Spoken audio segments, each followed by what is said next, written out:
Bienvenidos a Artemusas 2020, un podcast sobre lo extraordinario, conducido por las autoras Eva García Guerrero y Cruz Gabaldón. Pretendemos compartir con vosotros historias de lo extraordinario y de lo insólito en cualquiera de sus formas: literatura, cine, series.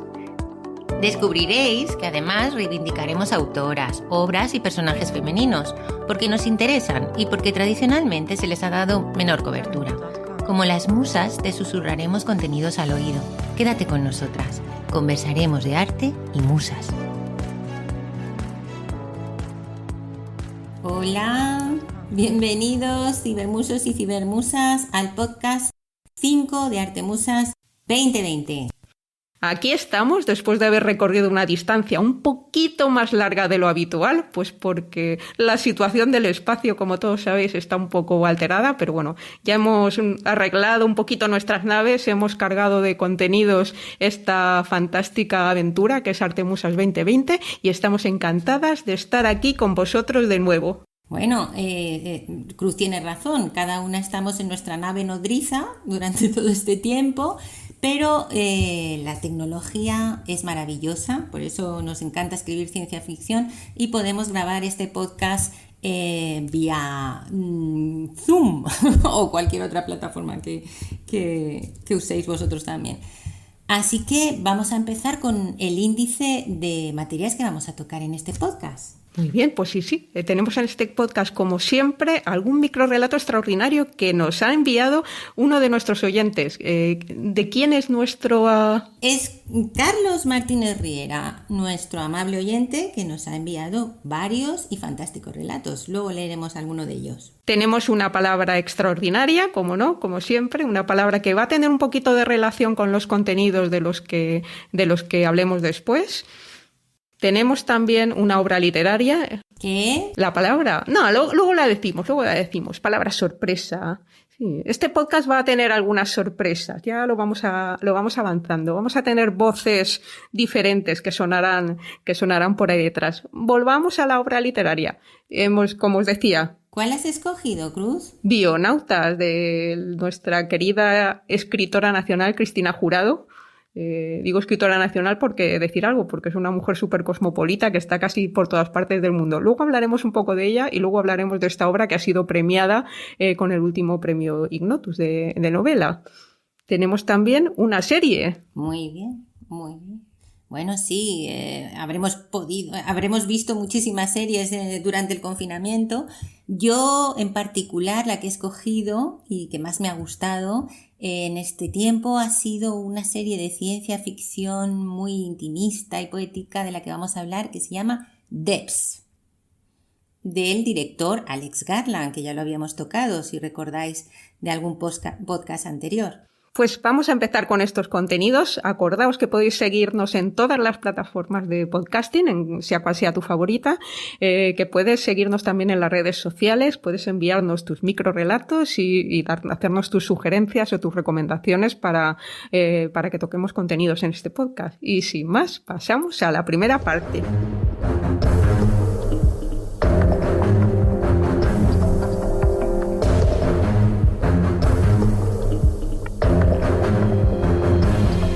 Y la primera de nuestras secciones es la sección de los relatos extraordinarios, microrelatos extraordinarios. Y además, como hemos tardado un poquito, pues en lugar de uno vamos a tener 2 relatos extraordinarios.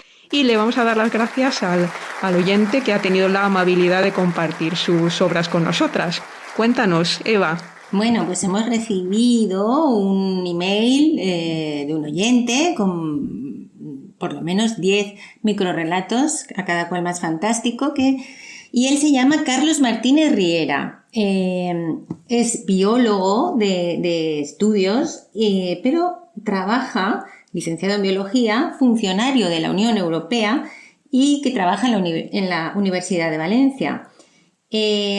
Algunos de los microrelatos que vamos a leer, estos 2 que vamos a leer, han sido utilizados en la publicación Misterios del Más Acá. También hay un blog que lleva este mismo nombre y que podéis consultar, con ilustraciones de Manuel Jimeno. Os lo recomiendo.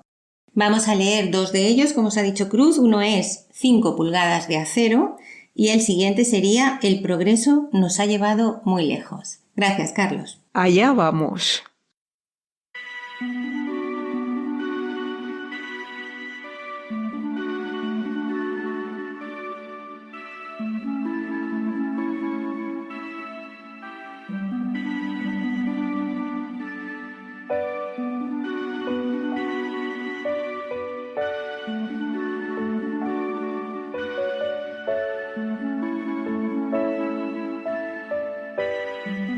Cinco pulgadas de acero.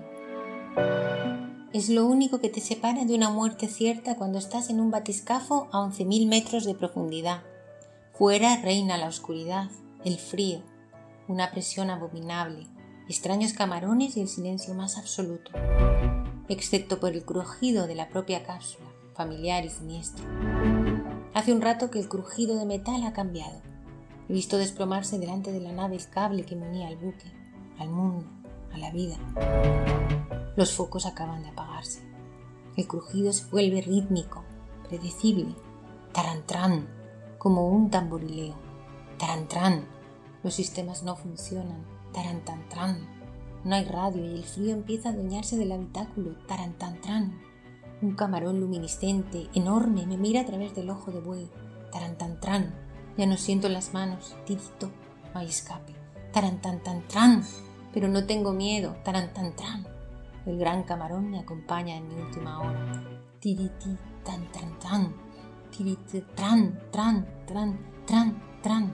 En el cielo se asoma miles de estrellas, y un lucero que dice, vamos por ella, y un lucero que dice, vamos por ella. Tiriti, tran, tran, tran, tirititrero.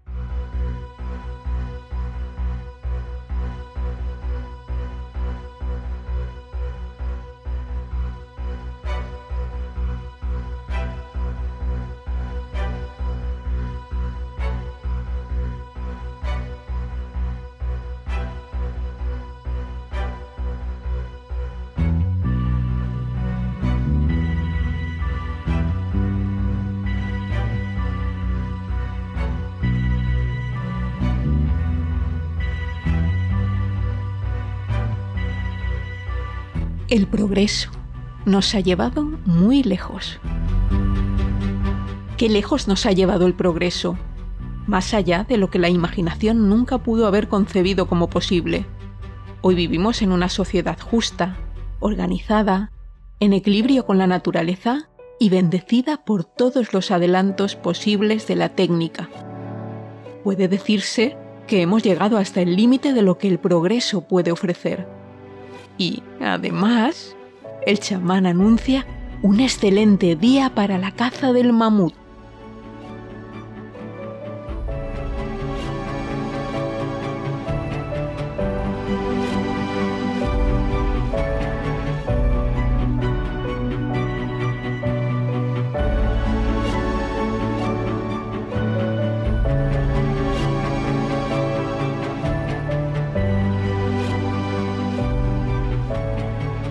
En la sección de palabras extraordinarias de este podcast hemos escogido una que tiene ciertas connotaciones científicas o de investigación, que es la palabra heurística. ¿Qué nos puedes decir de ella, Cruz? Heurística, heurístico, ¿eh? Es una palabra muy bonita, ¿eh? Es heurística con H, no sé si la conocéis, es una palabra que quizás en el ambiente de ciencias o de filosofía puede ser un poco más conocida. Es una palabra que viene del griego, de euriskein. Euriskein se parece mucho a lo de eureka, pues sí, pues porque viene de la misma fuente, ¿no? Que significa hallar o inventar, ¿no? Es todo aquello relativo a la indagación y el descubrimiento, ¿no? A la búsqueda de información. Pero concretamente en ciencias, bueno, esto es una palabra que puso un poco de moda Einstein en su momento, pero bueno, es una palabra que sí que se utiliza en el plano de la ciencia para hablar de una forma especial de llegar al descubrimiento, ¿no? De acercarse al descubrimiento o de encontrar la forma de resolver nuevos problemas. Y se basa en la combinación de la creatividad, el pensamiento lateral, o el famoso pensamiento divergente, ¿no? Eso que también tiene algo que ver con otra serie de ciencia ficción que conocemos. Entonces, en ese punto podríamos decir que cuando se busca la solución a un problema, se puede abordar esa búsqueda como una búsqueda ciega, como una búsqueda heurística, ¿no? Más basada en la experiencia y en otros elementos, y también en una búsqueda racional. Luego veremos cuando hablamos de la serie cómo hay momentos en los que este concepto de heurística lo vamos a poder poner en conexión con lo que estemos viendo. Yo creo que también tiene una acepción en psicología, ¿no? Algo así como para referirse a los atajos mentales, ¿no? Que utilizamos para transformar un problema más complejo en uno más sencillo. Pero bueno, pasemos a otra sección.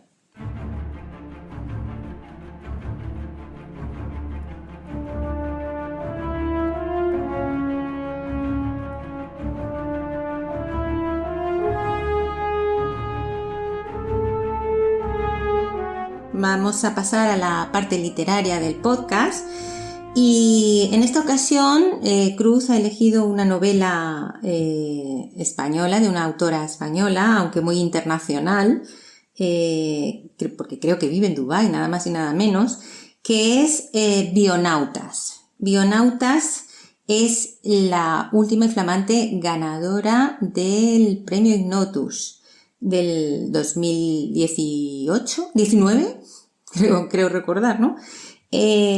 Vamos a preguntarle a Cruz, o vamos a pedirle que nos haga una pequeña introducción a la biografía literaria de esta mujer que está siendo bastante influyente en el fandom y en el mundo de la ciencia ficción en nuestro país. ¿Qué puedes decirnos de Cristina Jurado? Pues que Cristina Jurado, efectivamente, como decías, es una mujer española, pero es una mujer del mundo. Para empezar, bueno, ella, aunque ha nacido en Madrid, ha vivido prácticamente, no sé dónde no ha vivido Cristina, porque ha estado viviendo en París, en el País Vasco, en Sevilla, en Chicago. Ahora, como bien dices, la última noticia es que vivía en Dubái. Entonces es una persona que escribe tanto en español como en inglés, o sea, domina las dos lenguas, incluso es traductora de algunos textos relacionados con la ciencia ficción. Es más o menos desde nuestra generación, ella es del 72, ha estudiado pues publicidad, relaciones públicas, y escribe ciencia ficción, escribe fantasía, escribe terror y otras cosas que ella le gusta llamar como subgéneros híbridos, ¿no? Lleva muchos años colaborando y siendo una de las artífices de antologías como Alucinadas, antologías muy influyentes en el género, y sobre todo es una persona que es súper activa trabajando en la visibilización de las autoras mujeres dentro de este género, pues en el que siempre hemos sido tan minoritarias, ¿no? Las chicas siempre estábamos ahí un poco en la parte de atrás. También dirige la revista Supersonic. Ha sido además ganadora del premio Ignotus a la mejor revista, tanto en el 2017 como en el 2018. También colabora en inglés para The Apex Book of Works. Tiene el premio Ignotus 2016 también al mejor artículo, por un artículo que se llama Antologías de Ciencia Ficción en España. Ella es una gran amante y defensora de las antologías. En el 2017 también ganó el Ignotus. Yo creo que tiene los Ignotus de todo, ¿no? Tiene los Ignotus de todo. Por el mejor relato, en este caso por... No sé si de ensayo también. La segunda muerte del padre es un relato corto. Y luego, como ensayo, no recuerdo ahora, el artículo que escribió sobre Úrsula K. Le Guin, sé que había tenido bastante repercusión, pero no recuerdo si es ganador de algún premio. Sí, como novelas cortas, además tiene por lo menos 3 obras como novelas cortas, del naranja al azul. Esta obra, Bionautas, que es la última, publicada con Cerbero, y tiene otra novela corta anterior, que es la de Clorofilia, también con Cerbero. Yo Clorofilia no la he leído, pero creo que tú sí, ¿verdad? Sí, yo la leí hace un par de años ya, creo recordar. Fue una obra finalista de los premios Baskerville en 2017, y también es de Cerbero, como tú has dicho. Y es una novela que tiene ciertas similitudes con Bionautas, con la novela de la que vamos a hablar, porque también habla de un mundo postcatastrófico, y también tiene muchos tintes ecologistas, ¿sabes? Yo creo que es uno de los temas estrella de Cristina. Bueno, además llamándose clorofilia, ¿no? Parece que tiene ese doble juego, ¿no? Que recuerda esa parte. Bueno, también debo decir que Cristina Jurado tiene una voz preciosa, y la vais a poder escuchar porque ha sido tan amable de concedernos una entrevista sobre su obra que vamos a escuchar un poquito más adelante. Ya le damos las gracias por anticipado a Cristina. Por supuesto, por supuesto. Bueno, y esta obra de Bionautas, ¿nos puedes hacer un pequeño resumen de su argumento? Antes de hablar más de otros temas como el género, el subgénero que aborda y tal. Sí, pues vamos a intentar hablar de un poco del argumento de Bionautas sin hacer spoilers. Se lo he prometido a Cristina y además es lo que intentamos hacer siempre. Esta es una historia de primer contacto, una historia del primer contacto entre una civilización venida de fuera de la Tierra, pues con los seres humanos, con este planeta. Una historia de primer contacto, pues contada desde la voz de uno de esos seres, ¿no? Que llega desde el exterior, que es una de las características que ahora comentaremos cuando hablemos de la estructura de la obra. Y bueno, a ver, historias de primer contacto, últimamente ha habido algunos, además algunos muy, muy famosos. Por ejemplo, justamente hace unos días volví a ver La llegada de Arrival, la película que está basada en un relato de Ted Chiang, que a mí personalmente me encanta, que es la historia de tu vida, que también es una historia sobre primer contacto que se apoya mucho en la parte de comunicación, del lenguaje. Bueno, tiene también unas características muy, muy bonitas, muy, muy elegantes. Es una forma muy elegante de abordar el primer contacto. Y hay otras obras, también otros referentes en la literatura que abordan este mismo tema, ¿verdad, Eva? Sí, hombre, por supuesto.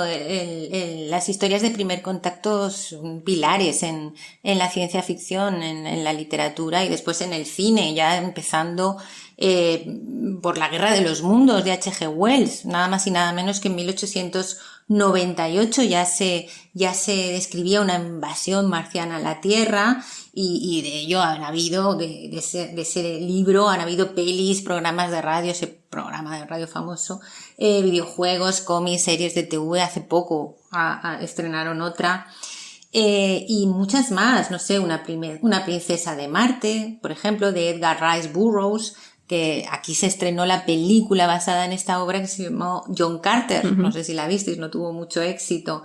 Al revés, de humanos que tienen un contacto fuera de la Tierra con otras civilizaciones, pues también tendríamos Crónicas marcianas, ¿no? De Ray Bradbury. Fundamental. Fundamental. Que, pues eso, la colonización de Marte por parte de humanos, y es un poco como Bionautas también en ese sentido, ¿no? Lo que trata son los temas sociales del momento, enfocándolos desde esa perspectiva. Contacto, por ejemplo, de Carl Sagan, esta fue en 1985, hicieron una película también en Hollywood, Contact, protagonizada por Jodie Foster, no sé si la recordáis. También tenía aquí mucha importancia el lenguaje. El lenguaje es una característica fundamental en Bionautas, se toca mucho ese tema, y aquí también en Contact, ¿no? A través de un lenguaje compartido, pero este lenguaje en Contact sería distinto, serían las matemáticas, ¿no? ¿Qué podemos compartir con los alienígenas o con los extraterrestres? Un lenguaje universal. En Contact serían las matemáticas. Al contrario que en La voz de su amo, que intentan también comunicarse con las matemáticas, pero no se entienden.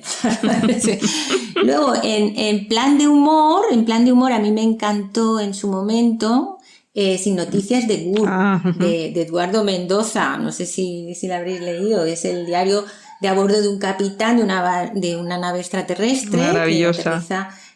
En la Barcelona de antes de las Olimpiadas, es descacharrante de risa. Y no sé, Los ladrones de cuerpos, por ejemplo, también hay película. La novela se llamaba The Body Snatchers, de 1955, Jack Finney. Ha habido múltiples versiones cinéfilas de esto, La paja en el ojo de Dios, Encuentros en la tercera fase, que ahora está muy de moda por las fases estas de la cuarentena, en fin. Y el que ha dicho Cruz, que es maravilloso, el relato de Ted Chiang, La historia de tu vida.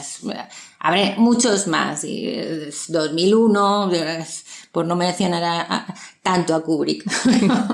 Sí, hay muchas de esas historias parten desde el punto de vista de los humanos, ¿no? De cómo los humanos se enfrentan a esa situación, y en esta obra en concreto, como en hay algunas otras también así, el enfoque es justamente desde el que lo ve desde fuera, ¿no? El bionauta que viene desde fuera es el narrador de nuestra historia, y esa es una característica fundamental de esta novela corta, porque es una novela corta que se plantea como un monólogo que en todo momento lleva la voz de uno de esos bionautas. Los bionautas son esas... Helio. Uno de esos bionautas, y nos va contando en una modalidad que es como si estuviera dejando un diario o una grabación, estuviera dejando un mensaje grabado para alguien, que no vamos a decir... importante, que no vamos a decir. Alguien muy importante para él y muy importante para esa humanidad, ¿no? O esa situación de primer contacto, y jugando ahí con diferentes recursos, con elipsis temporales, pero en todo momento planteando la historia. Esto además lo hablamos Eva y yo cuando hablamos de la novela. Es una historia que tiene como si tuviéramos dos planos, ¿no? Un plano más próximo, que es el plano en el que la autora, a través de la voz de Helio, el bionauta, pues nos está hablando de lo que va sintiendo ese personaje, de las emociones, de las pequeñas cosas, ¿no? De cómo va cambiando su día a día en esa interacción con los humanos, cómo va cambiando él en esa interacción con los humanos, mientras en el plano de fondo pues está desarrollando una situación, pues ahí pasa de todo. De hecho hay una pandemia. Está describiendo la situación global del planeta desde el momento que llegan. La situación global del mundo. Este contacto supone además un perjuicio, entre comillas, para las dos especies, porque provoca tanto una reacción alérgica por parte de los bionautas que llegan a la Tierra. Esto no estoy spoileando nada porque es parte del inicio del planteamiento, así como provocan también una pandemia en la humanidad. ¡Pandemia! Qué creativos son estos autores de ciencia ficción. Se inventan unas cosas. Ella lo escribió antes, pero las pandemias es que son... pero es que, claro, en una historia de primer contacto, ese peligro es subyacente. Los microbios, las bacterias que puede traer alguien y que puede acabar, y ha pasado muchas veces, pueden acabar con pasó en el descubrimiento de América, que llevamos enfermedades y tal. Hemos arrasado culturas con los bichitos más pequeños, sí, efectivamente. Ha ocurrido muchas veces en el tiempo. Pero luego en la entrevista veremos lo que ella nos contesta sobre si lo hubiera escrito ahora de una forma diferente o no. Ya la escucharéis. Bueno, es una historia que a mí lo que me gusta es que tiene... al final una de las cosas que nos gusta también cuando leemos historias de ciencia ficción, que es algo un poco más habitual en autoras, que es que no se ocultan las emociones de los personajes. Las emociones de los personajes están ahí, ¿no? Porque están sintiendo, hay momentos en los que se sienten inseguros, sienten miedo, etcétera, y esto está presente en la obra, ¿no? No se esconde. No es solo que esté presente, sino que es fundamental, porque una de las características o de las propuestas fundamentales de este libro es el contraste entre la civilización bionauta y los humanos. Cómo son los bionautas o cómo han llegado a ser por una serie de circunstancias para sobrevivir, y cómo son los humanos. Y son diametralmente opuestos. O sea, unos son cero empáticos y los otros los humanos somos mucho más empáticos. Entonces se ve ahí iréis viendo la evolución. La confrontación, ¿no? De los dos. Del personaje. El personaje irá evolucionando mucho de ser un bionauta más o menos normal dentro de su especie, aunque no es un bionauta normal, ¿no? Ya es un bionauta como muy humano desde el principio, ¿no? Bueno, ya están diciendo desde el principio que es un bionauta que tiene características de empatía, como tú decías antes, superiores a la media de su propia especie, y por eso también es la persona, o es el bionauta, perdón, no la persona, no, el bionauta, es el bionauta que está más próximo en el acercamiento a los humanos. Perdona, Cruz, es que se nos ha olvidado una cosa súper importante, y es decir que son alienígenas, pero exactamente igual que los humanos. Claro, a ver si se están imaginando ahí que son bichitos como verdes. los tentáculos, claro. El heptápodo de la Raival, ¿no? No, estos aparentemente son...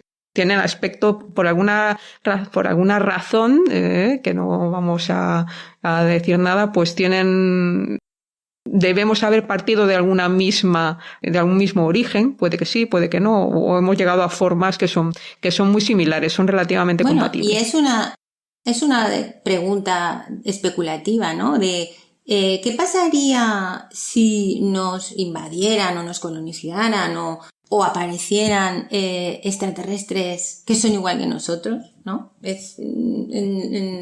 En todos los demás ejemplos que hemos dicho antes no eran igual que nosotros, en este sí, y es otra visión.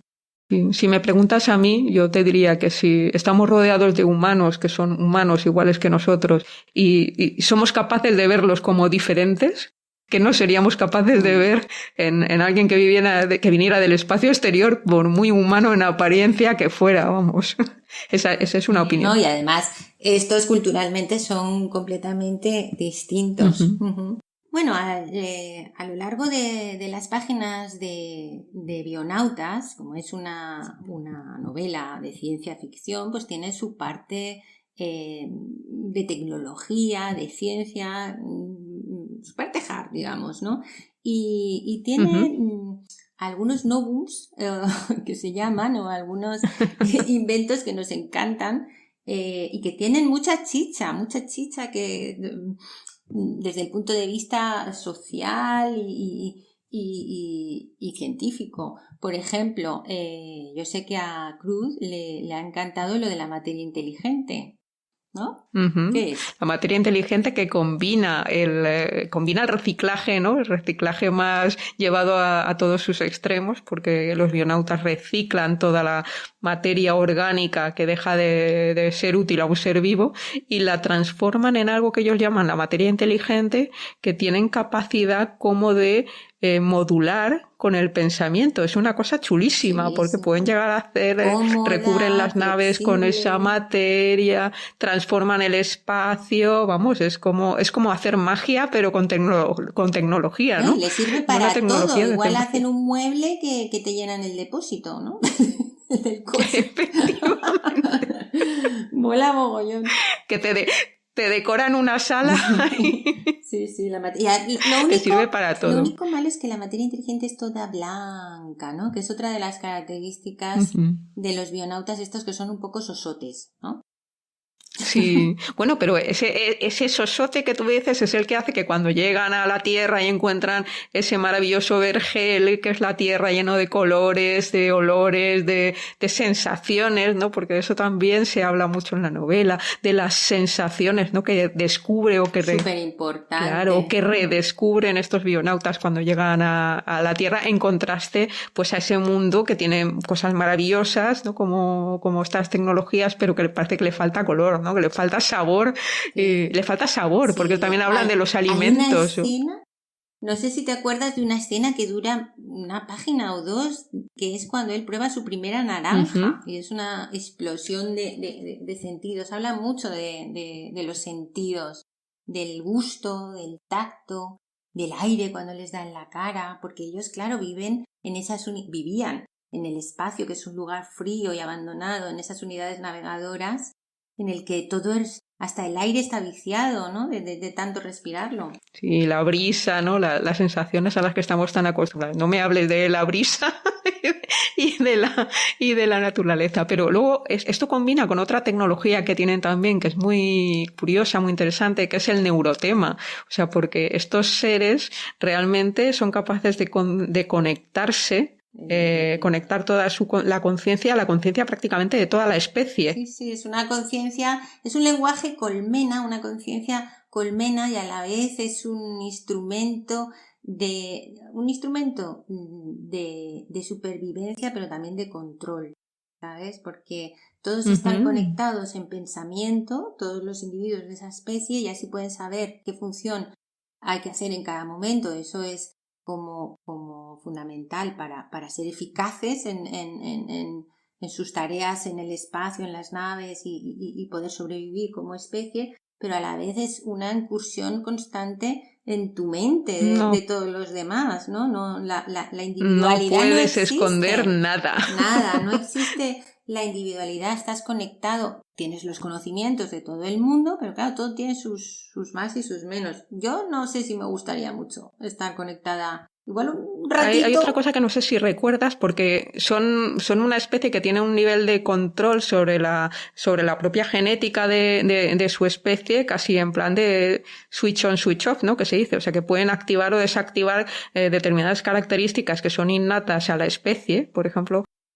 como una medida de supervivencia, supuestamente, como viajan en esas, como tú en esas unidades de navegación por el espacio, todos tienen como desactivado el gen, como si tuvieran desactivado el gen de la violencia, ¿no? Sí.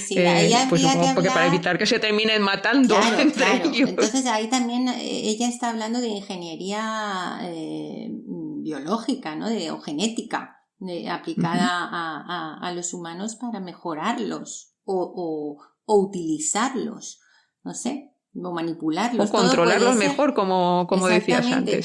Todo puede ser. Toda la ciencia tiene su parte de progreso y su parte oscura, ¿no? Que puede servir para fines para los que no estaban en principio pensados.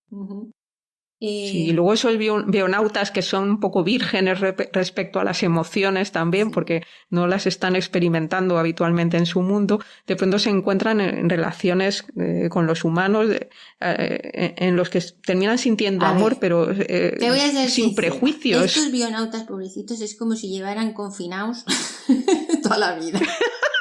Están en la burbuja total. Entonces, claro, es lo que hablábamos de los sentidos, ni se tocan entre sí, no saben, no nacen de una madre, nacen en laboratorios también. Todo es aséptico. Asepsia total. Todo es aséptico, todo es para que no provoque o produzca daño ni alteración, porque hace falta un equilibrio muy para que esa vida pueda funcionar. Homogeneidad, claro, ¿no? Mucha homogeneidad para que todo funcione a un ritmo constante, ¿no? Y dan mucha penita, pero claro, luego llegan aquí y todo es jauja. Y todo jauja. Vale, qué buenas están a comerse las naranjas. Pero otra cosa que me sorprendió es que cuando los querían castigar, porque hacían algo malo, que tampoco son santos, alguna cosilla que pues, no hacían todas las tareas, lo que fuera, se les privaba sensorialmente, o sea, ya estabas necesitado, encima ya te privaban del todo, era como si te dejaran en un, ¿cómo se llamaban estos experimentos que te meten en una cápsula de cámaras de aislamiento? Sí. Claro, ellos no tenían verbos como el verbo intuir o ¿sabes? Y eso es muy rico para leerlo en una novela, da mucho de sí. Bueno, ahí hace una cierta fotografía anticipada, ¿no? De cómo nos enfrentamos los humanos a situaciones extremas que son un poco ajenas, que desgraciadamente ya nos sorprende menos, ¿no? Estos últimos días nos sorprende menos. Nos pillan por sorpresa, ¿no? Más o menos. A esto es igual, a esto es peor. Esto es peor a los de pobrecitos. Lo decía también porque los bionautas son totalmente abiertos en su forma de amar, o sea, no tienen los prejuicios culturales, ¿no? de los terrícolas, entonces lo mismo pueden sentir que aman a un hombre, a una mujer, a dos, a tres, ¿Quieres decir decir que en la novela se trata de visibilizar a grupos no normativos o la vida tal cual es hoy en día realmente, todo tipo de relaciones sexuales, todo tipo de, ¿no? Más que visibilizar grupos no normativos, yo creo que se trata de que no tiene por qué haber una normalidad en el... Exactamente. Todo es normal. Todo es normal, la vida todo es lo así. Que... Todo lo que es normal, ¿no? Y eso, bueno, eso a mí ya sabes que personalmente me gusta mucho. Entonces, estamos aquí en un universo un poco esperanzador, un poco apocalíptico. ¿Quién sabe? ¿Esto es una distopía? ¿Una utopía? Bueno, eso son etiquetas. No vamos a hablar de etiquetas. Ciencia ficción y hemos dicho que tiene tintes ecologistas, pero luego también es así muy intimista. También tiene crítica social. Sí, mucha crítica social a los líderes mundiales, por ejemplo, los pone de vuelta y media. Aunque los que tenemos hoy en día, yo no sé si hubieran salido mejor. Eso no me parece nada especulativo. Sí, bueno, claro. Y luego pues nos pintan a esos humanos de esa tierra de muy ambiciosos, de descoordinados. Pero también habla de cosas buenas, ¿no? De que son, pues eso, más espirituales, ¿cómo se dice? Cuando haces algo sin pensar. Espontáneos. Son además, hombre, se ve claramente que para los bionautas los seres humanos son fascinantes, ¿no? Son algo fascinante para ellos y demuestran... Sí. Y demuestran ese sentido de que por lo menos el bionauta que nos cuenta la historia está maravillado, ¿no? Por el ser humano, por el planeta, por la maravilla de lo que se encuentra aquí. Bueno, nos han surgido otras preguntas leyendo la historia y hemos querido que fuese la propia Cristina la que nos las contestara. Entonces, agradeciéndole de nuevo que nos haya dado esta ventana de su tiempo, vamos a dirigirle a la propia Cristina Jurado algunas preguntas sobre su obra.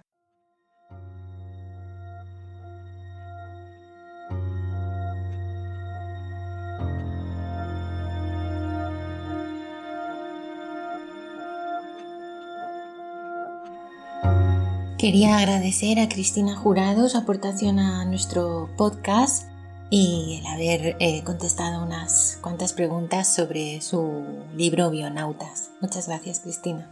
Muchas gracias por invitarme a vuestro blog y por leer Bionautas.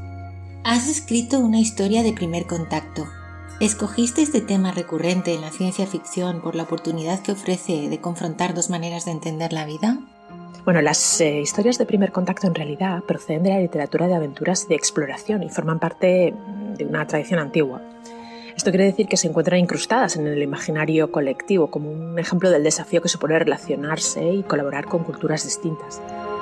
Cuanto más diferentes sean las culturas, más grande es el desafío, porque más elaborado y complejo es el proceso de ajuste que permite un mínimo de comunicación y de cooperación. Además, normalmente los encuentros entre culturas son fuente de conflictos, y esto anima cualquier narrativa. Pero como bien apuntáis, el propio proceso de descubrimiento del otro nos enfrenta a nuestros valores y nos hace ponderar su calado y su alcance. Y en este sentido, este tipo de historias nos permite sobre todo reevaluar nuestra propia sociedad y los mecanismos que tenemos para adaptarnos a los cambios. Y creo sinceramente que la literatura de ciencia ficción al final es eso, es un análisis entretenido e interesante de nuestra capacidad adaptativa. Tu novela es un ejemplo de narración de lo grande y lo pequeño. Nos relata en el fondo del plano la gran historia del mundo, pero a la vez es una historia de personajes donde las relaciones íntimas cobran gran importancia. ¿Cómo definirías tu manera de enfocar la ciencia ficción? Siempre he dicho que si esta historia se volviera película, si Bionautas se hiciera película, apenas incluiría efectos especiales. Personalmente creo que es posible abordar la ciencia ficción y también la fantasía del terror, claro, desde un lugar más profundo que no requiere de tecnología ultra avanzada o de decorados barrocos, no necesariamente lo requiere. Me parece que llegan más a los lectores y a las lectoras las historias que suceden sin tanta parafernalia, aunque algo de tecnología avanzada se incluya, eso también es verdad. Porque la ciencia ficción que me interesa a mí es la que premia las ideas, pero no necesariamente aquellas relacionadas con lo tecnológico científico, o más bien no solo con lo tecnológico y científico, sino que también tengan que ver con lo que somos, cómo nos sentimos, nuestros miedos e inseguridades, nuestras alegrías y anhelos, nuestra visión del mundo y cómo nos adaptamos a los cambios. Otorgas mucha importancia al lenguaje, a la comunicación y sus diferentes formas. ¿Crees que el lenguaje nos conforma como culturas diferentes? Yo creo que el lenguaje configura nuestra manera de pensar y por lo tanto de ver el mundo, pues interactúa de manera inmediata con la experiencia y el medio en el que nos movemos. Todo ello nos permite conformar nuestra manera de procesar los acontecimientos y las emociones y dar sentido también al mundo. Los lenguajes y entornos diferentes dan lugar a culturas diferentes, desde luego. Entonces estoy de acuerdo con lo que decís. Abordas la diversidad en las relaciones y opciones sexuales. ¿Opinas que es importante visibilizar lo llamado no normativo en la literatura actual? Bueno, si queremos estar en sintonía con el mundo que nos rodea, no podemos cerrarnos a mostrar su evidente diversidad sexual. Lo contrario, yo creo que sería ser ingenuos.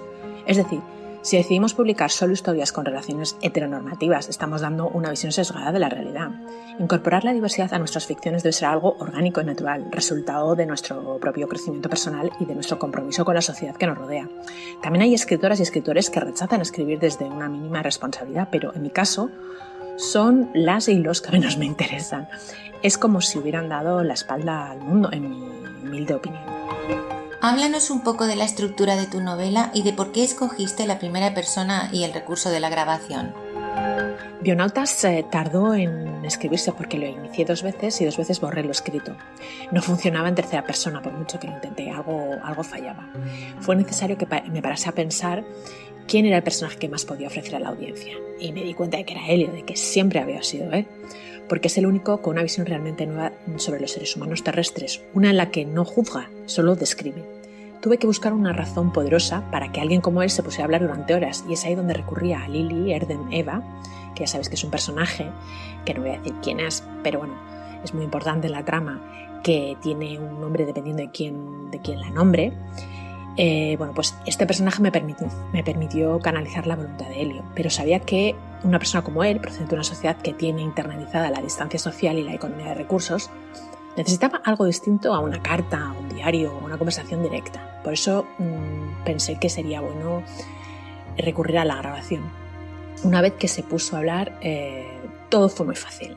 Se trata de una historia que lleva conmigo desde hace muchos años, desde que tenía 13, cuando emitieron en la televisión española la serie V, una serie pionera sobre la llegada de seres de otro planeta que eran aparentemente semejantes a los seres humanos. Me impactó mucho la premisa.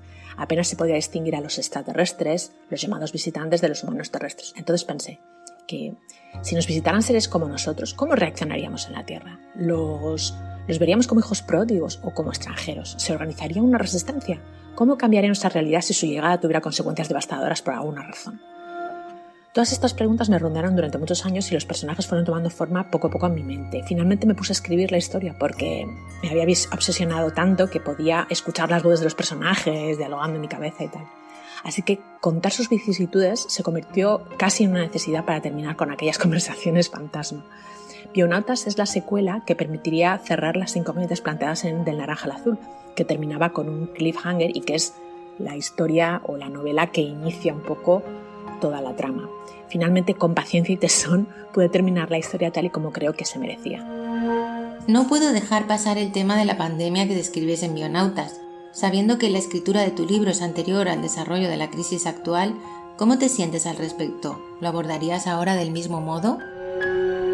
Una de las cosas que abordo en la precuela de Bionautas, que se titula Del naranja al azul, es la aparición en la Tierra de una epidemia letal que termina con el 99,99% de la población mundial. Es algo que siempre me ha obsesionado cuando se trata el tema de que posibles seres extraterrestres llegaran a la Tierra. A mí lo que me da verdaderamente miedo no es tanto el hecho de que nos visiten, sino los gérmenes que traerían consigo y contra los que nosotros no tenemos defensas, de la misma manera que los pueblos precolombinos sufrieron las terribles consecuencias de las enfermedades aportadas por los conquistadores.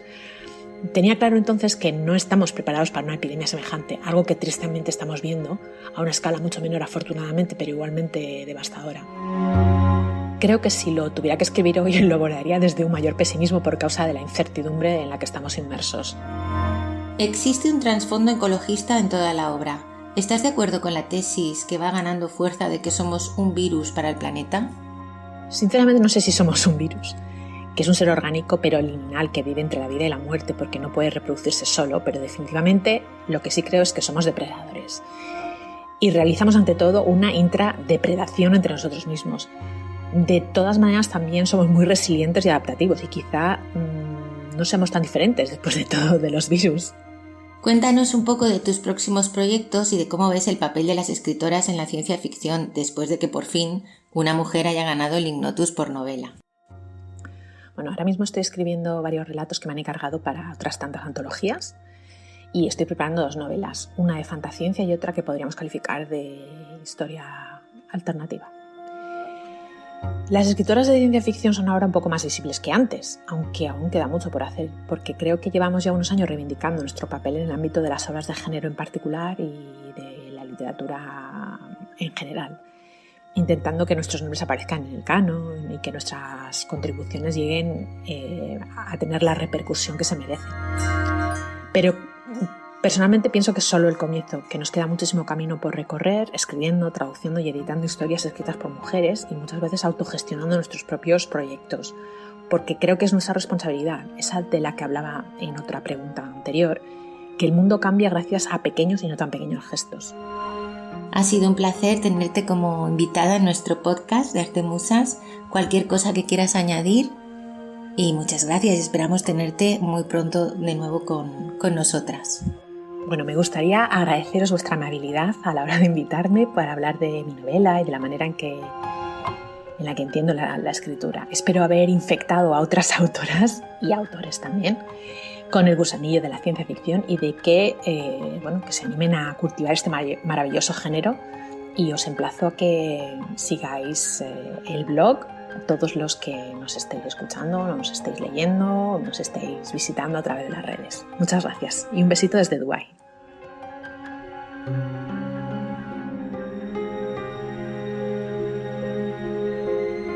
Bueno, ha estado súper interesante y ahora pasamos, como no, a la parte de las series. Y bueno, Eva ha elegido una serie que se llama Devs, D-E-V-S. Debería deletrearlo como los aviones, esto: Dinamarca, España, Valencia, Sevilla. Devs, ¿no? Es una serie que está creada por FX y que ha sido distribuida en España por HBO, ¿no? Una serie de Alex Garland que ahora comentaremos. ¿Qué os podemos decir de Devs? Pues que es una miniserie, es una serie de 8 capítulos. No son capítulos cortos, son capítulos de unos 50 minutos, que no es una serie, pero es conclusiva y eso a mí me encanta. O sea, no me gustan nada las series que se eternizan. A mí también me ha encantado, me la recomendó Eva, yo no la había detectado, porque por alguna extraña razón es una serie a la que no le han dado mucho, yo creo que no ha tenido mucha campaña de marketing, ¿no? Pese a estar en una de las plataformas grandes de difusión.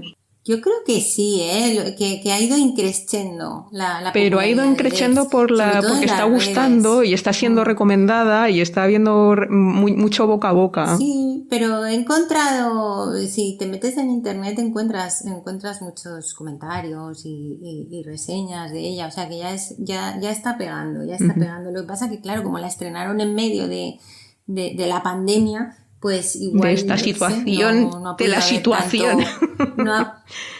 No ha podido ver tanto boca a boca real, pero bueno, mucha gente la habrá visto también. A mí me ha encantado, y eso que la he visto en inglés, porque claro, en estos tiempos los dobladores también están confinados y aquí ya sabéis que somos Cruz, a favor de ver las series en versión original.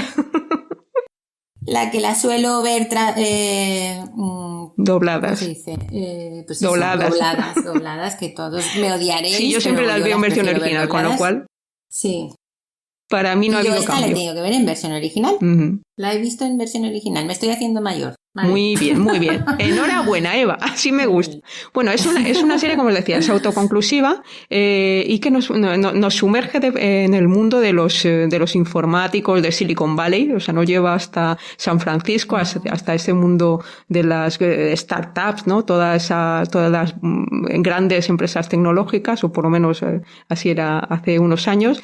empieza con una historia que parece pues una historia común, un drama que afecta pues a unos informáticos, ¿no? Que trabajan para una gran corporación, luego va cambiando y parece que se transforma en una especie de thriller de espionaje, hay así unos elementos de espionaje internacional, espionaje industrial, sí. Y no vamos a hacer spoilers de nada más, pero tenemos ahí unos personajes que son desarrolladores. Tengo que decir que devs, para el que no esté familiarizado con el término, es un acrónimo que se utiliza muy habitualmente en el mundo de la informática para referirse a los desarrolladores, o sea, a la gente que está trabajando en el desarrollo de aplicaciones. Son los developers, el acrónimo es devs. Entonces, es lo primero que te viene a la mente con el título de la serie, y lo primero que nos encontramos precisamente son a desarrolladores, o sea, gente que está trabajando en proyectos tecnológicos muy avanzados de encriptación para una multinacional, gran multinacional que se llama Amaya, ¿no? Y bueno, es una multinacional un poco especial, ¿verdad, Eva? ¿Qué te ha parecido a ti? A ver, pues es lo que tú dices y más. Al principio te parece un thriller porque hay un misterio que no voy a desvelar ya, pero ocurre en el primer capítulo, y eso impulsa a la protagonista a su evolución y a tener que investigar, ¿no? Además, un thriller bastante evidente porque tú estás viendo, tienes toda la información, estás viendo quién mata a quién. Lo ves, no es algo oculto, pero lo que no sabes el por qué ni el... Claro, sí. También funciona como una historia de paranoias conspiratorias de los años 70, tiene un poquito ese aire también, ¿no? Pero sobre todo es una serie filosófica, trascendental, metafísica, tiene también todo ese halo. Que ya lo iremos comentando. No es una serie, yo creo, para todos los públicos, aunque digamos que trabaja con conceptos a veces un poco complicados, no es difícil seguirla. Sí, pero no es necesario entender esos conceptos. No es necesario ser físico ni nada de eso, ¿no? Pero sí que nos impulsa a reflexionar sobre algunos temas importantes que iremos desgranando, ¿no? Pero yo creo que la pregunta más importante para saber de qué va esta serie, ¿no? Un poco, o por qué nos atrapa, es esa pregunta que ya se hacen en el primer capítulo de ¿qué es devs? Eso es lo que al principio nos atrapa, porque devs es una sección de esa super empresa tecnológica. Empresa privada en manos de un millonario. Privada, de la que hay esto que le gusta mucho a Garland, ¿no? El supermillonario un poquito allá. Digamos que un millonario, o sea, un genio megadotado, muy intelectualmente muy dotado, sin pues límites, ¿no? Claro. Pues devs es como la niña mimada de esta empresa, la sección mimada de esta empresa, pero que nadie ajeno a este departamento sabe lo que es. O sea, es solo para unos privilegiados escogidos por el magnate este que se llama Forrest. Es como los más inteligentes y los más válidos son los que tienen acceso a devs. Y iremos conociendo poco a poco a lo largo de los capítulos qué es devs, aunque haya un momento que lo conocemos y nos quedamos alucinados y ya estamos atrapados del todo, ¿no? Pero la historia también es una historia de personajes, es una historia muy humana donde hay pues una parejita de informáticos, ella que se llama Lily eso también es muy, muy relevante, ¿no? La diversidad étnica y de países que hay sí, pero China, eso es muy característico de esa zona, eso es muy de Silicon Valley, donde trabajan conjuntamente asiáticos, africanos, al final son los grandes cerebritos, ¿no? de la tecnología o de la ciencia. Ahí no tienen ninguna problema con la inmigración, ¿no? Estados Unidos no tiene problemas con la inmigración si el que tiene que inmigrar y tiene que conseguir la nacionalidad realmente tiene un talento que ellos quieren o dinero. Capacidad. Sí. Pues Lily es la pareja de Sergei, que es también emigrante ruso, cerebrito también, que es reclutado por Forrest y por su asistente, Katie, que se llama Katie, es reclutado para trabajar en Devs. Entonces, lo reclutan, pero con la condición de que, igual que a todos los que trabajan ahí, no pueden desvelar a nadie qué es Devs, ni siquiera a tu pareja. Entonces, él le dice que va a trabajar en Devs, es el primer día, pero que no le puede decir de qué va, siendo ella que trabaja también en Amaya, que es el nombre de esta Al final, empresa. el qué es Devs es una pregunta que va a estar flotando, sobre todo la primera mitad de la serie va a estar siempre flotando. Pero ¿qué es Devs, no? Esa es lo que se plantean. Sí. Y entonces arranca la serie con que él va a trabajar. Nosotros, como espectadores, vamos a saber lo que le ocurre ese primer día de trabajo, pero no vuelve a casa. No vuelve a casa. Y entonces Lily, que es su novia, no, digamos que no comulga o no se cree la versión oficial que le da la empresa sobre lo que le ha sucedido a su novio, y empieza su propia investigación. Sí. Y esto es una huida o una carrera hacia adelante que terminará de una forma sorprendente. Efectivamente, nosotros como espectadores vemos que Sergei es asesinado. Vemos cómo lo asesinan, quién lo asesina, en qué momento y en qué lugar. Y también vemos cómo a ella le cuentan la historia de que al final es algo extraño y que ha terminado en un suicidio, ¿no? O sea, se simula su muerte o se encubre su muerte con un suicidio que Lily no compra. Ella no compra esa idea porque conoce no le cuadra con el personaje, no le cuadra con la realidad que conoce. Y ese es el punto de partida. Realmente no podemos contar mucho más de la historia porque sería ya adentrarnos en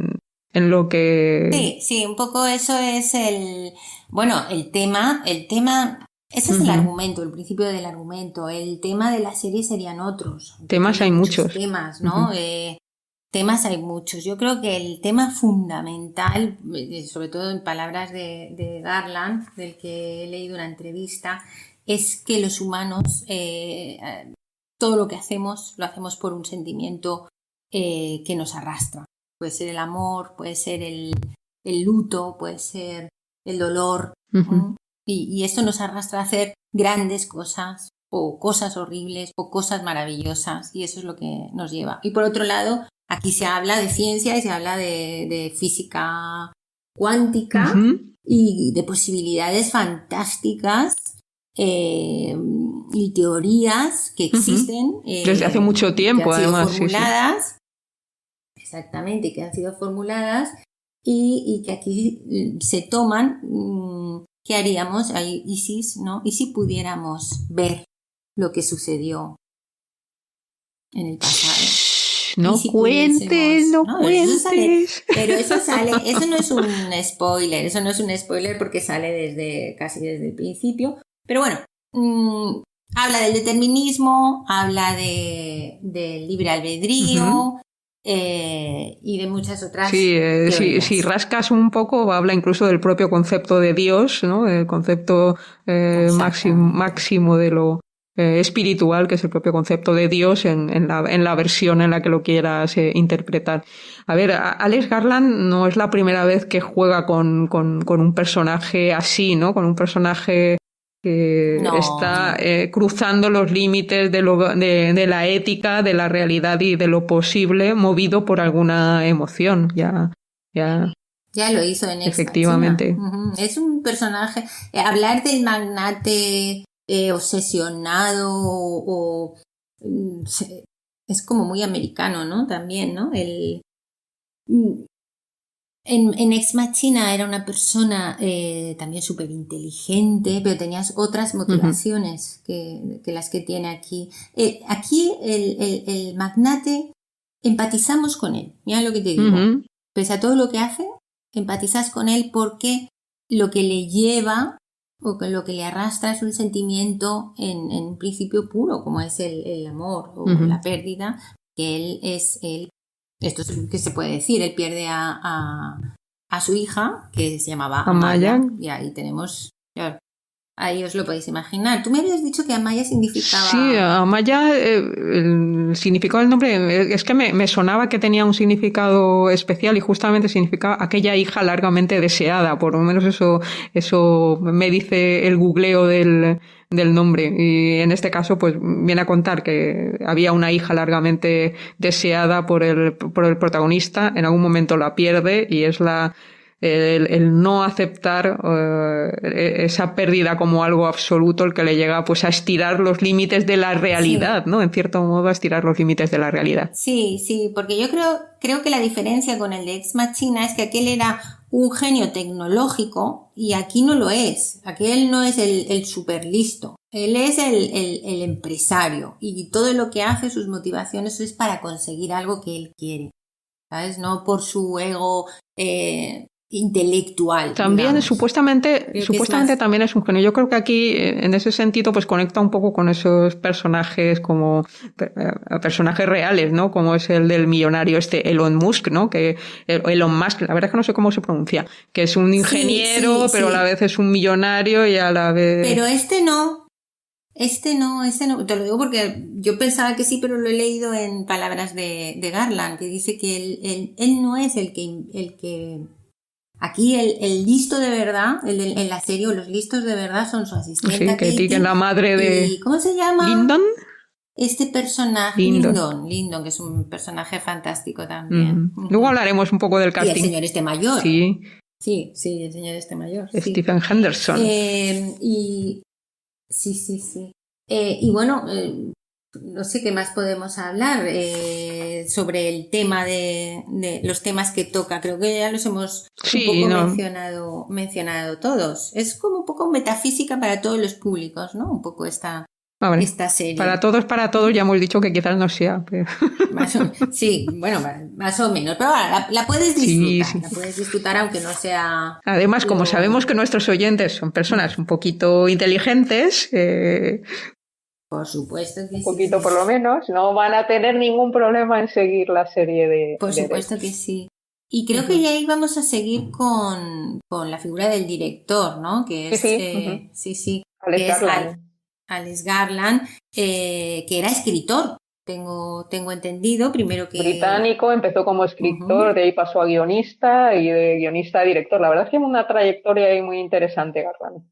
Ha hecho guiones muy reconocidos. El de Nunca me abandones, basado en una novela de Ishiguro. Dime qué más ha hecho de guiones. 28 días más. La playa de Leonardo DiCaprio. Para películas de Danny Boyle hacía muchos los guiones. ¿Y qué más contar de este hombre? Bueno, es el director de Ex Machina, como hemos dicho ya, y también de Aniquilación, que tuvo un poquito menos de éxito. A mí me gustó bastante. Y, a mí visualmente me gusta mucho también. Sí, digamos que tiene un toque, es de estos directores que se reconocen al instante. ¿Sabes? A él le gusta mucho el transhumanismo, yo creo que es uno de los temas que más le obsesionan, y de la tecnología como modo de conocernos los humanos a nosotros mismos, ¿no? Él juega con estas dos cartas, la de la ciencia ficción, para hablar de los humanos y de sus motivaciones más sentimentales, al fin y al cabo, ¿no? Porque tiene también esos dos planos. Tiene también ese imaginario estético, ¿no? Con unas líneas muy elegantes, muy sintéticas, muy pausadas.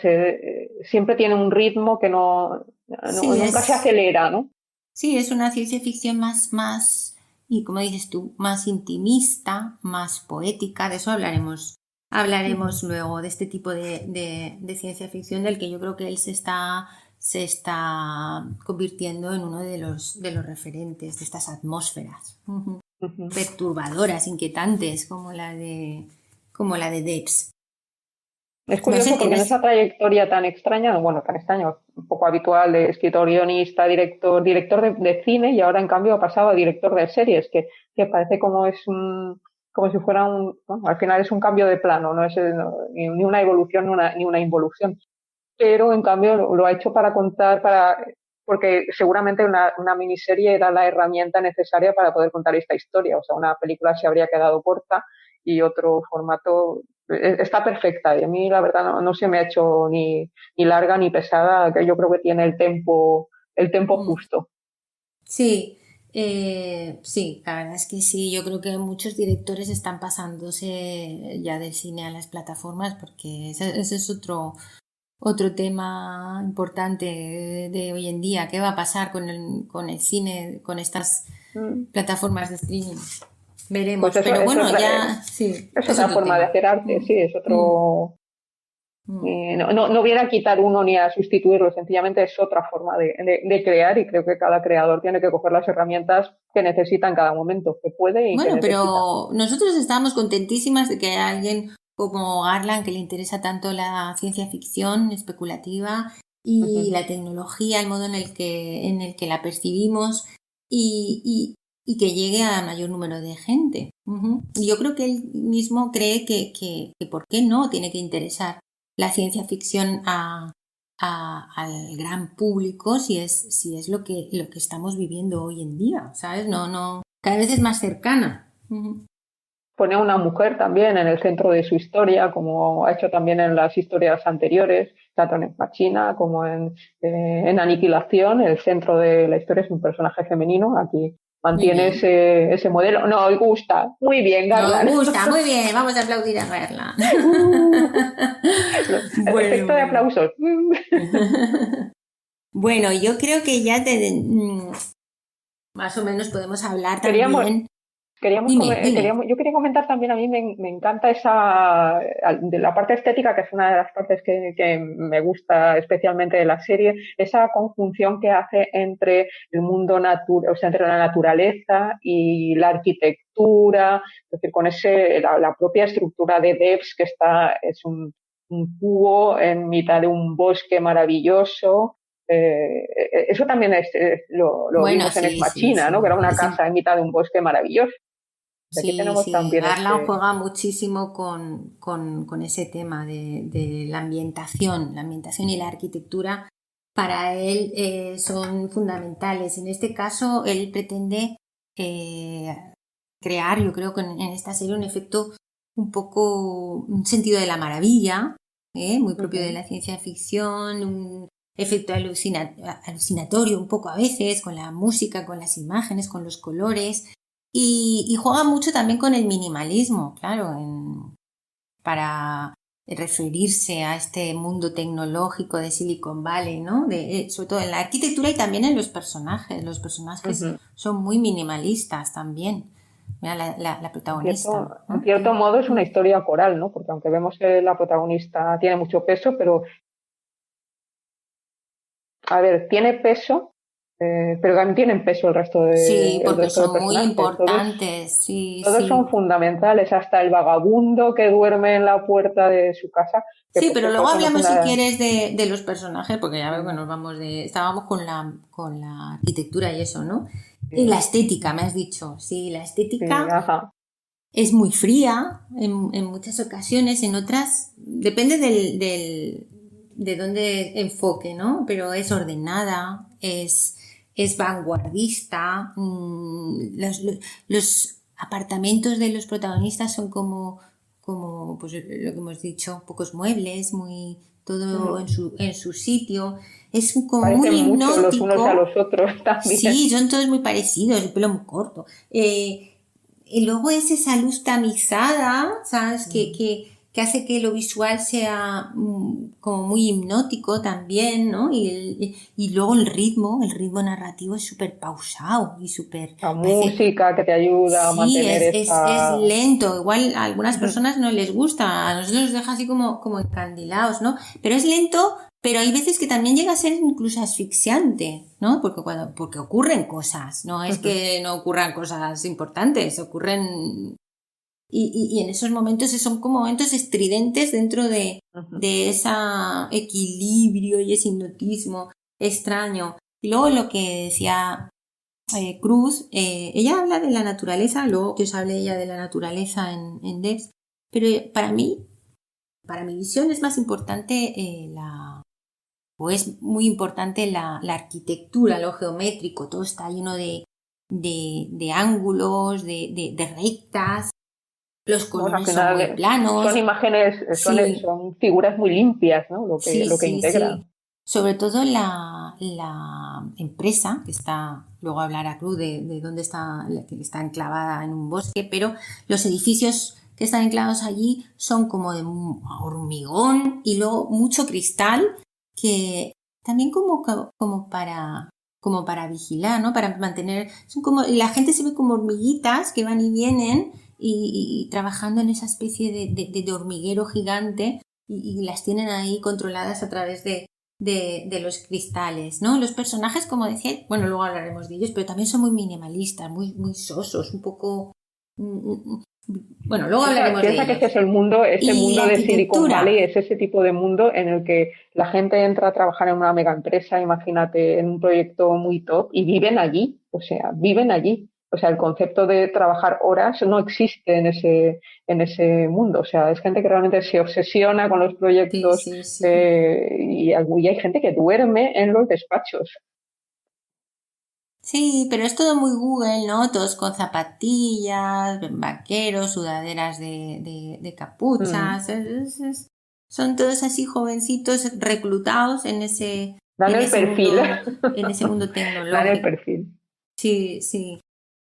Y luego hay algo que es, digamos que sobresale en esta arquitectura de la empresa de Debs, que es una figura enorme, una estatua enorme de una niña, de Amaya, que era como hemos dicho antes, la hija. Es la efigie de la hija muerta de Forrest, gigantesca. Y es súper inquietante porque es como una muñeca gigante que está en medio de un anfiteatro. Y yo creo que eso también es como, os tengo a todos, ¿sabes? Está por encima de todo. Vigilaos, ¿no? Está por encima de todos y es una figura de colores que se supone que no debería ser, pero es súper inquietante. Mucho mal rollo. Sale entre los árboles en la cabeza. Sí. Da un rollito muy raro. Tengo por aquí cómo se creó esta niña gigante para la serie y es un efecto visual creado en postproducción realmente, no lo construyeron como una falla, digamos, ¿no? Hicieron un modelo 3D de la niña en una pequeña habitación con 300 cámaras a su alrededor y de todos los efectos o de todos los gestos que hizo la niña, por casualidad hizo ese extraño gesto, ese extraño movimiento con las manos y esa actitud pensativa que es el que después nos refleja la serie y que es como un emblema, ¿no? de la empresa esa y que da tan mal rollito. Pues así se hizo. A mí me da muy mal rollo, sí. Así se hizo.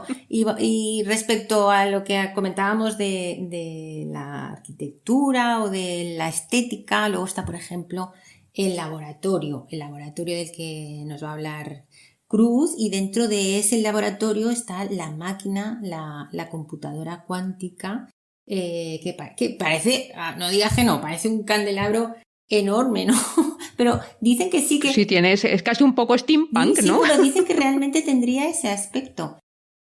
Háblanos tú de la estética de ese laboratorio. ¿Crees que hay algo simbólico en su forma, en su... no sé, qué?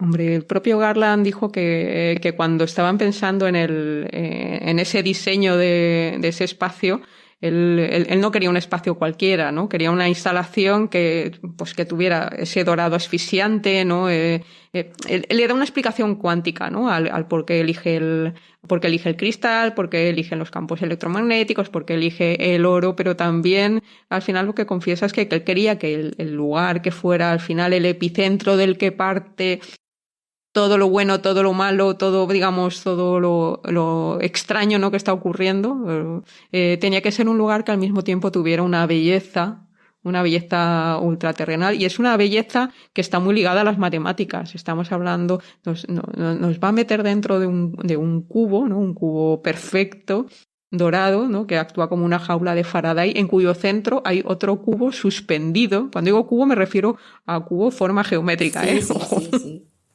suspendido sin tocar con nada, suspendido por unos campos electromagnéticos en el aire que además responde, veréis que además de estar todo cubierto de oro, pues tiene unas formas geométricas muy particulares, es lo que se llama un cubo de Menger o una esponja de Menger, ¿no? Donde hay una serie de vacíos que se van repitiendo y van montando un modelo fractal.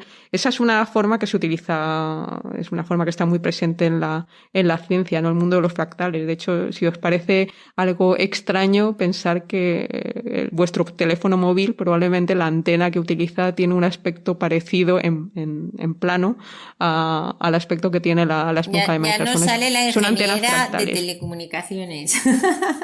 No, es que al final él le da la justificación a que ese es un espacio que es como si fuera un agujero negro electromagnético, ¿no? Está aislado en todos los niveles. O sea, y en el centro de ese agujero negro electromagnético es donde está ese ordenador cuántico que es capaz de procesar